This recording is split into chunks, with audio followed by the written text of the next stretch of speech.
Hi everyone. So today I'm starting to read Global Woman, Nannies, Maids, and Sex Workers in the New Economy. It's edited by Barbara Ehrenreich and written by Arlie Hochschild, who's one of my favorite authors. She's a sociologist and super interesting. But I thought I would start with the introduction today. And if you're interested, if you like the introduction, just stick with me and we'll read the rest of the book. All right, so let's get started. Introduction. Whose baby are you? Josephine Pereira, a nanny from Sri Lanka, asks Isadora, her pudgy 2-year-old charge in Athens, Greece. Thoughtful for a moment, the child glances toward the closed door of the next room in which her mother is working, as if to say, "That's my mother in there." "No, you're my baby," Josephine teases, tickling Isadora lightly. Then, to settle the issue, Isadora answers, "Together. She has 2 mommies, her mother and Josephine. And surely a child loved by many adults is richly blessed." In some ways, Josephine's story, which unfolds in an extraordinary documentary film, When Mother Comes Home for Christmas, directed by Nalita Vachani, describes an unparalleled success. Josephine has ventured around the world, achieving a degree of independence her mother could not have imagined, and amply supporting her 3 children with no help from her ex-husband, their father. Each month she mails a remittance check from Athens to Hatton, Sri Lanka, to pay the children's living expenses and school fees. On her Christmas visit home, she bears gifts of pots, pans, and dishes, while she makes payments on a new bus that Suresh, her oldest son, now drives for a living. She is also saving for a modest dowry for her daughter, Norma. She dreams of buying a new house in which the whole family can live. In the meantime, her work as a nanny enables Isadora's parents to devote themselves to their careers and avocations. But Josephine's story is also one of wrenching global inequality. While Isadora enjoys the attention of 3 adults, Josephine's 3 children in Sri Lanka have been far less lucky. According to Vachani, Josephine's youngest child, Suminda, was 2, Isadora's age, when his mother first left home to work in Saudi Arabia. Her middle child, Norma, was 9, her oldest son, Suresh, 13. From Saudi Arabia, Josephine found her way first to Kuwait, then to Greece. Except for one 2-month trip home, she has lived apart from her children for 10 years. She writes them weekly letters, seeking news of relatives, asking about school, and complaining that Norma doesn't write back. Although Josephine left the children under her sister's supervision, the youngest have shown signs of real distress. Norma has attempted suicide 3 times. Suminda, who was 12 when the film was made, boards in a grim Dickensian orphanage that forbids talk during meals and showers. He visits his aunt on holidays. Although the oldest, Suresh, seems to be on good terms with his mother, Norma is tearful and sullen, and Suminda does poorly in school, picks quarrels, and otherwise seems withdrawn from the world. Still, at the end of the film, we see Josephine once again leave her 3 children in Sri Lanka to return to Isadora in Athens. For Josephine can either live with her children in desperate poverty or make money by living apart from them. Unlike her affluent first-world employers, she cannot both live with her family and support it. Thanks to the process we loosely call globalization, women are on the move as never before in history. In images familiar to the West from television commercials for credit cards, cell phones, and airlines, female executives jet around the world, phoning home from luxury hotels and reuniting with eager children in airports. But we hear much less about a far more prodigious flow of female labor and energy, the increasing migration of millions of women from poor countries to rich ones, where they serve as nannies, maids, and sometimes sex workers. In the absence of help from male partners, many women have succeeded in tough male world careers only by turning over the care of their children, elderly parents, and homes to women from the third world. This is the female underside of globalization, whereby millions of Josephines from poor countries in the South migrate to do the women's work of the North, work that affluent women are no longer able or willing to do. These migrant workers often leave their own children in the care of grandmothers, sisters, and sisters-in-law. Sometimes a young daughter is drawn out of school to care for her younger siblings. This pattern of female migration reflects what would be called a worldwide gender revolution. In both rich and poor countries, fewer families can rely solely on a male breadwinner. In the United States, the earning power of most men has declined since 1970, and many women have gone out to make up the difference. By one recent estimate, women were the sole primary or co-equal earners in more than half of American families. So the question arises, who will take care of the children, the sick, the elderly? Who will make dinner and clean the house? While the European or American woman commutes to work an average 28 minutes a day, many nannies from the Philippines, Sri Lanka, and India cross the globe to get to their jobs. Some female migrants from the third world do find something like liberation, or at least the chance to become independent breadwinners and to improve their children's material lives. Other, less fortunate migrant women end up in the control of criminal employers, their passports stolen, their mobility blocked, forced to work without pay in brothels or to provide sex along with cleaning and childcare services in affluent homes. But even in more typical cases where benign employers pay wages on time, third world migrant women achieve their success only by assuming the cast-off domestic roles of middle and high-income women in the first world, roles that have been previously rejected, of course, by men, and their commute entails a cost we have yet to fully comprehend. The migration of women from the third world to do women's work in affluent countries has so far received little scholarly or media attention, for reasons that are easy enough to guess. First, many, though by no means all, of the new female migrant workers are women of color and therefore subject to the racial discounting routinely experienced by, say, Algerians in France, Mexicans in the United States, and Asians in the United Kingdom. Add to racism the private, indoor nature of so much of the new migrants' work. Unlike factory workers who congregate in large numbers or taxi drivers who are visible on the street, nannies and maids are often hidden away, one or two at a time, behind closed doors in private homes.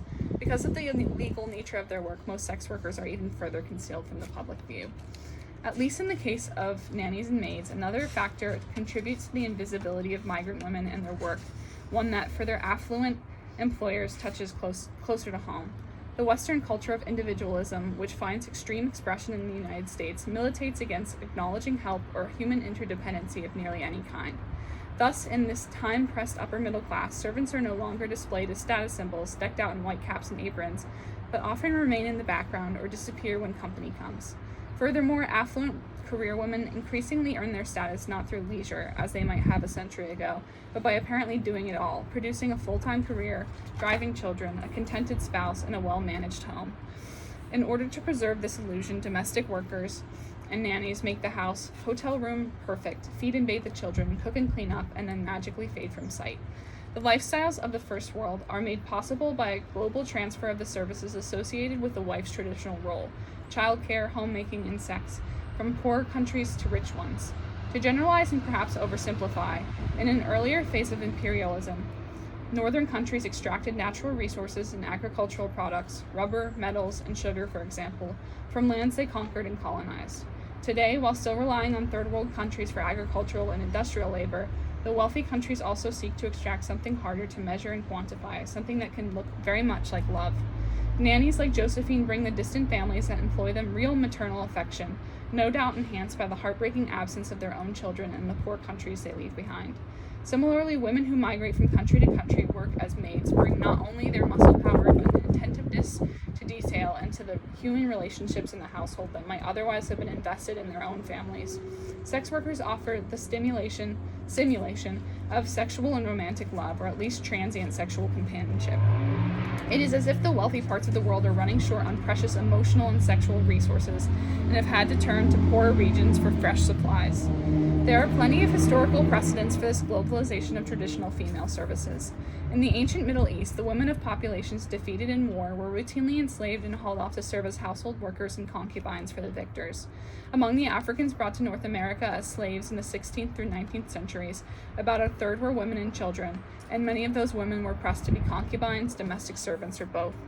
19th century Irish women, along with many rural English women, migrated to English towns and cities to work as domestics in the homes of the growing upper middle class. Services thought to be innately feminine, childcare, housework, and sex, often win little recognition or pay, but they have always been sufficiently in demand to transport over long distances if necessary. What is new today is the sheer number of female migrants and the very long distances they travel. Immigration statistics show huge numbers of women in motion, typically from poor countries to rich. Although the gross statistics give little clue as to the jobs women eventually take, there are reasons to infer that much of their work is caring work, performed either in private homes or in institutional settings such as hospitals, hospices, child care centers, and nursing homes. The statistics are in many ways frustrating. We have information on legal migrants but not on illegal migrants, who experts tell us travel in equal if not greater numbers. Furthermore, many third world countries lack data for past years, which makes it hard to trace trends over time, or they use varying methods of gathering information, which makes it hard to compare one country with another. Nevertheless, the trend is clear enough for some scholars, including Stephen Castles, Mark Miller, and Janet Momsen, to speak of a feminization of migration. From 1950 to 1970, for example, men predominated in labor migration to Northern Europe from Turkey, Greece, and North Africa. Since then, women have been replacing men. In 1946, women were fewer than 3%.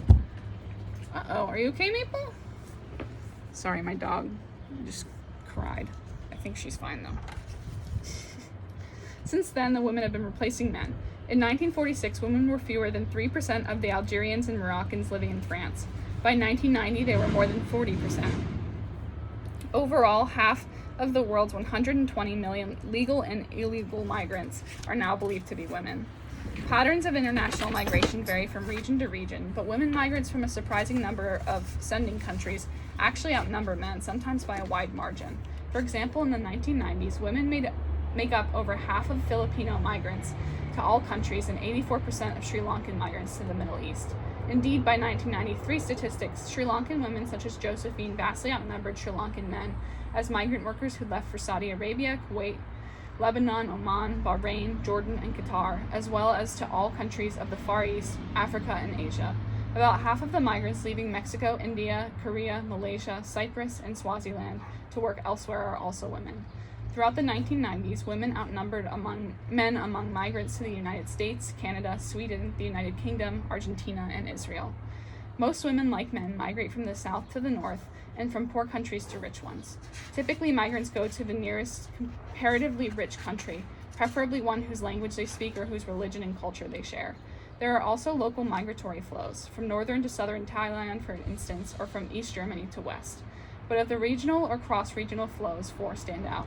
One goes from Southeast Asia to the oil-rich Middle and Far East, from Bangladesh, Indonesia, the Philippines, and Sri Lanka to Bahrain, Oman, Kuwait, Saudi Arabia, Hong Kong,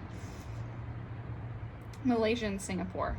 Another stream of migration goes from the former Soviet bloc to Western Europe, from Russia, Romania, Bulgaria, and Albania to Scandinavia, Germany, France, Spain, Portugal, and England.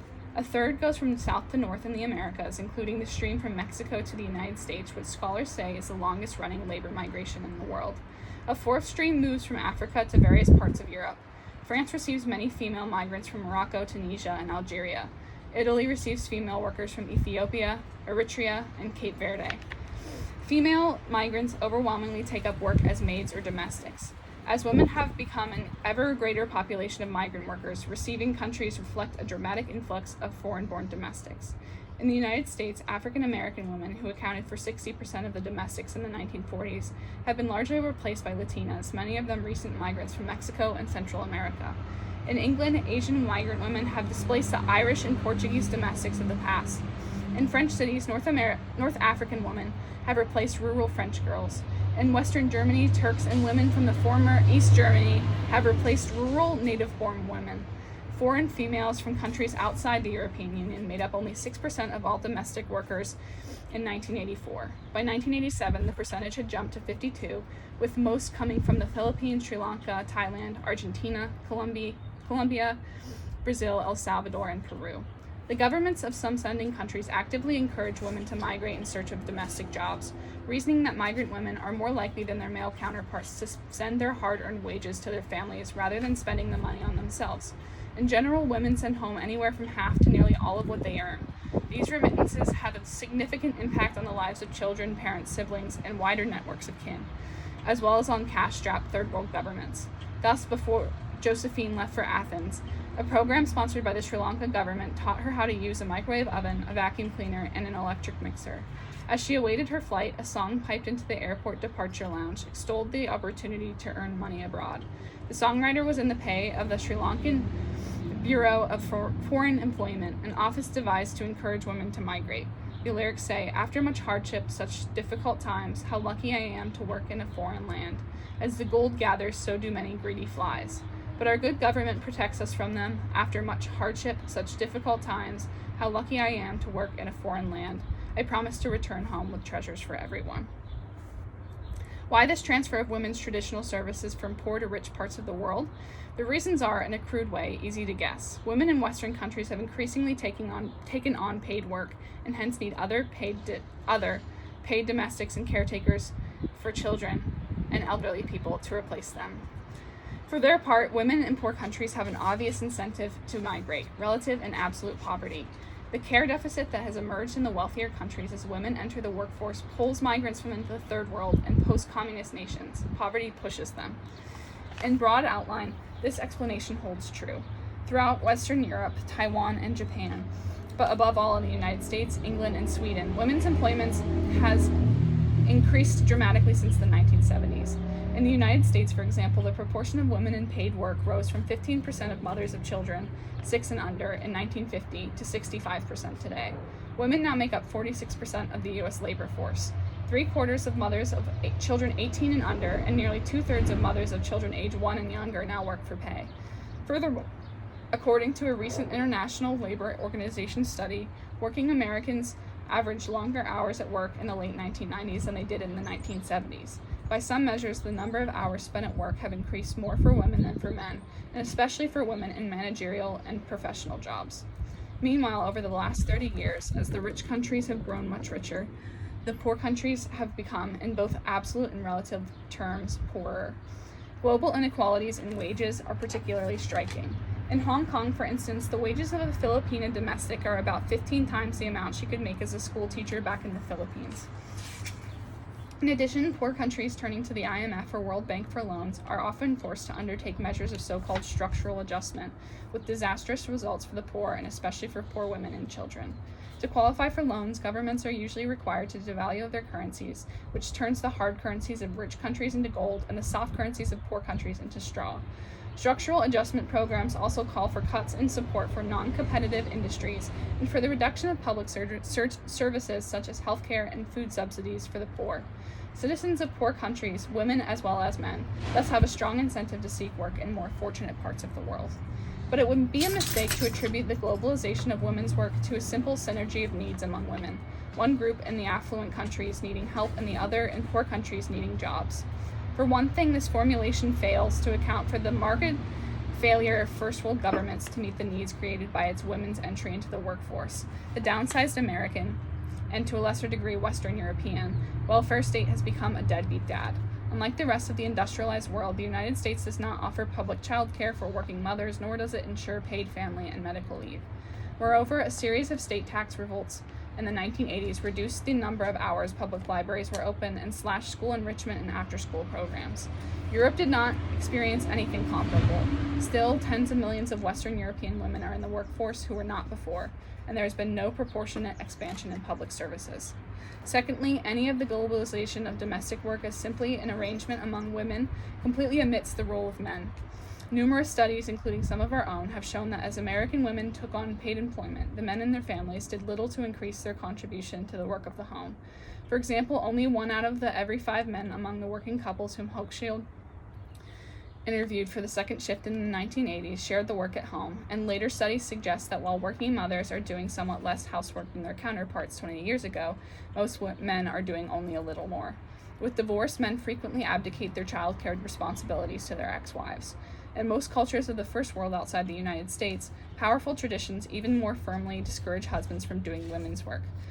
So, strictly speaking, the presence of immigrant nannies does not enable affluent women to enter the workforce. It enables affluent men to continue avoiding the second shift. The men in wealthier countries are also, of course, directly responsible for the demand of immigrant sex workers, as well as for the sexual abuse of many migrant women who work as domestics. Why, we wondered, is there a particular demand for imported sexual partners? Part of the answer may lie in the fact that the new immigrants often take up the least desirable work, and thanks to the AIDS epidemic, prostitution has become a job that ever fewer women deliberately choose. But perhaps some of this demand, as we see in Denise Brennan's chapter on sex tourism, grows out of the erotic lure of the exotic. Immigrant women may seem desirable sexual partners for the same reason that first world employers believe them to be especially gifted as caregivers. They are thought to embody the traditional feminine qualities of nurturance, docility, and eagerness to please. Some men feel nostalgic for these qualities, which they associate with a bygone way of life. Even as many wage-earning Western women assimilate to the competitive culture of male work and ask respect for making it in a man's world, some men seek in the exotic Orient or hot-blooded tropics a woman from the imagined past. Of course, not all sex workers migrate voluntarily. An alarming number of women and girls are trafficked by smugglers and sold into bondage. Because trafficking is illegal and secret, the numbers are hard to know with any certainty. Kevin Bales estimated that in Thailand alone, a country of 60 million, 500,000 to 1 million women are prostitutes, and 1 out of every 20 of these is enslaved. As Bales' chapter in this book shows, many of these women are daughters whom northern hill tribe families have sold to brothels in the cities of the South. Believing the promises of jobs and money, some begin the voyage willingly, only to discover days later that the arrangers are traffickers who steal their passports, define them as debtors, and enslave them as prostitutes. Other women and girls are kidnapped or sold by their impoverished families and then trafficked to brothels. Even worse fates befall women from neighboring Laos and Burma, who flee crushing poverty and repression at home only to fall into the hands of Thai slave traders. If the factors that pull migrant women workers to affluent countries are not as simple as they first appear, neither are the factors that push them. Certainly, relative poverty plays a major role, but interestingly, migrant women often do not come from the poorest class of their societies. In fact, they are typically more affluent and better educated than male migrants. Many female migrants from the Philippines and Mexico, for example, have high school or college diplomas and have held middle-class, albeit low-paid, jobs back home. One study of Mexican migrants suggests that the trend is toward increasingly better educated female migrants. 30 years ago, most Mexican-born maids in the United States had been poorly educated maids in Mexico. Now, a majority have high school degrees and have held clerical, retail, or professional jobs before leaving for the United States. Such women are likely to be enterprising and adventurous enough to resist the social pressures to stay home and accept their lot in life. Non-economic factors, or at least factors that are not immediately and directly economic, also influence a woman's decision to immigrate. By migrating, a woman may escape the expectation that she care for elderly family members, relinquish her paycheck to a husband or father, or defer to an abusive husband. Migration may also be a practical response to a failed marriage and the need to provide for children without male help. In the Philippines, contributor Rochelle Salazar Pereñas tells us migration is sometimes called a Philippine divorce, and there are forces at work that may be making the men of poor countries less desirable as husbands. Male unemployment runs high in the countries that supply female domestics to the first world. Unable to make a living, these men often grow demoralized and cease contributing to their family in other ways. Many female migrants, including those of Michelle Gambert's chapter in this volume, tell of unemployed husbands who drink or gamble their remittance away. Notes one study of Sri Lanka women working as maids in the Persian Gulf, it is not unusual for the women to find upon their return that their Gulf wages by and large have been squandered on alcohol, gambling, and other dubious undertakings while they were away. To an extent, then, the globalization of childcare and housework brings the ambitious and independent women of the world together, the career-oriented upper-middle-class women of an affluent nation and the striving women from a crumbling third world or post-communist economy. Only it does not bring them together in the way that second-wave feminists in affluent countries once liked to imagine, as sisters and allies struggling to achieve common goals. Instead, they come together as mistress and maid, employer and employee, across a great divide of privilege and opportunity. This trend toward global redivision of women's traditional work throws new light on the entire process of globalization. Conventionally, it is the poorer countries that are thought to be dependent on the richer ones, a dependency symbolized by the huge debt they owe to global financial institutions. What we explore in this book, however, is a dependency that works in the other direction, and it is a dependency of a particularly intimate kind. Increasingly often, as affluent and middle-class families in the first world come to depend on migrants from poorer regions to provide childcare, homemaking, and sexual services, a global relationship arises that in some ways mirrors the traditional relationship between the sexes. The first world takes on a role like that of the old-fashioned male in the family, pampered, entitled, unable to cook, clean, or find his socks. Poor countries take on a role like that of the traditional woman within the family, patient, nurturing, and self-denying. A division of labor feminists critiqued when it was local has now, metaphorically speaking, gone global. To press this metaphor a bit further, the resulting relationship is by no means a marriage in the sense of being openly acknowledged. In fact, it is striking how invisible the globalization of women's work remains, how little it is noted or discussed in the first world. Trend spotters have had almost nothing to say about the fact that increasing numbers of affluent first world children and elderly persons are tended by immigrant care workers or live in homes cleaned by immigrant maids. Even the political groups we might expect to be concerned about this trend, anti-globalization and feminist activists, often seem to have noticed only the most extravagant abuses such as trafficking and female enslavement. So if a metaphorically gendered relationship has developed between rich and poor countries, it is less like a marriage and more like a secret affair.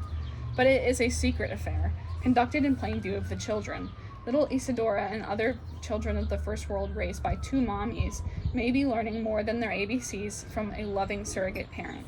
In their own living rooms, they are learning a vast and tragic global politics. Children see, but they also learn how to disregard what they see. They learn how adults make the visible invisible. That is their early childhood education. In this volume, we hope to make the invisible visible again. The essays we bring together range from personal recollection to economic analysis, and they span the globe from Taiwan to Mexico, from Thailand to the Dominican Republic. Some essays describe a global transfer of emotional resources, while others consider the pressures global capitalism puts on women and their families. Some point to the dilemmas migrant workers face erased for the first world feminism, and inquire into the similarities and differences between the situations of employed and employer. Several essays focus on how migrant nannies and maids have assumed the tasks associated with traditional family relationships, like the obligations of daughters-in-law in Hong Kong. Still, others investigate the ways that women's migration has modified relationships between men and women, both in marriage and through the global sex trade. The globalization of women's traditional role poses important challenges to anyone concerned about gender and economic inequity.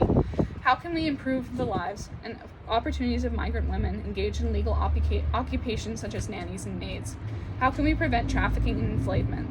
More basically, can we find a way to counterbalance the systematic transfer of caring work from poor countries to rich, and the inevitable trauma of the children left behind? Our contributors do not have easy answers, but their essays, many based on recent and extensive fieldwork, do help us take that essential first step, to bring the world's most invisible women into the light. Before we can hope to find activist solutions, we need to see these women as full human beings. They are drivers as well as victims, wives and mothers as well as workers, sisters in other words, with whom we live in the first world, may someday define a common agenda. And that is it. Thank you.